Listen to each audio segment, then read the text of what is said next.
HarperAudio presents He Comes Next, written and read by Ian Kerner. Copyright 2006 by Ian Kerner, Ph.D. Production copyright 2006 by HarperCollins Publishers.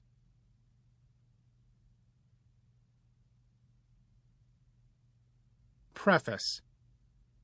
The Woman on the Shaky Bridge. Warning. This book is not recommended for any woman with a fear of heights. Allow me to explain. If you ever happen to find yourself crossing the Capilano River in North Vancouver, Canada, you'll have two bridges to choose from. The first is definitely not for the faint of heart.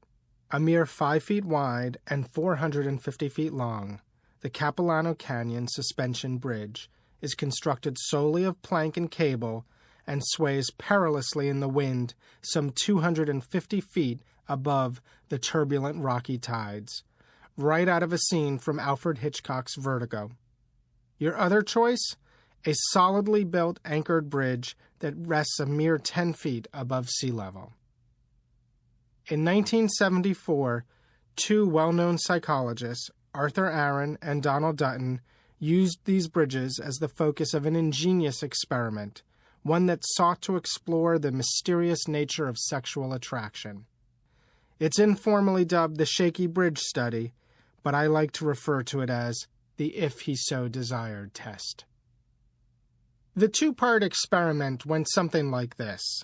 On day one, whenever an unaccompanied man ventured across the shaky bridge, he would find himself stopped midway by a beautiful young woman. She would introduce herself as a psychology researcher and then proceed to ask if he would mind participating in a brief survey. On day two, the identical routine would be conducted by the same woman on the sturdy bridge. Sounds pretty straightforward, right? But there was a little twist. When each of the men completed the survey, the young woman would hand him her phone number and tell him that he was free to call her later that evening for the results, if he so desired.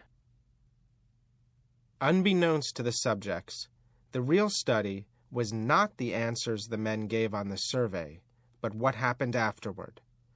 Aaron and Dutton set out to examine which of the men gave the pretty psychologist a call, and more importantly, why. In other words, they were interested in studying not just what happened on the bridge, but how that affected what happened later.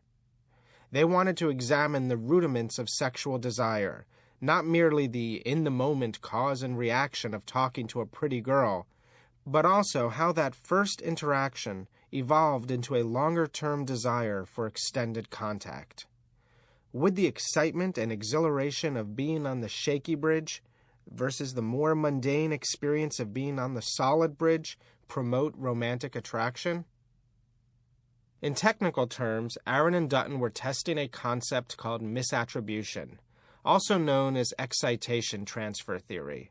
Lingering excitement from one situation, say walking across a shaky bridge versus a stable one, could intensify a subsequent emotional state, in this instance, recollection of the encounter with a beautiful psychologist. Or, to put it simply, does adrenaline make the heart grow fonder? The answer? Indeed it does. Not only did Aaron and Dutton find that the men on the shaky bridge were more likely than their stable bridge counterparts to call the woman later for the results of the survey, but they were also far more likely to ask her for a date.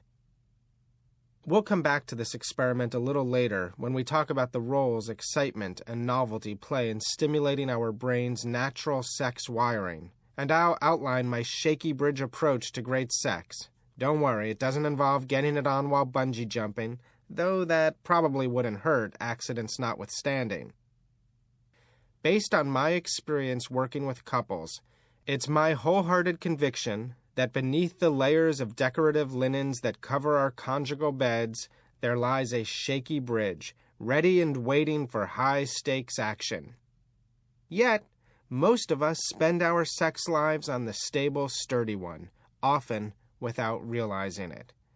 As your friendly neighborhood sex therapist, I'm here to help you take a monumental Sample complete. Ready to continue?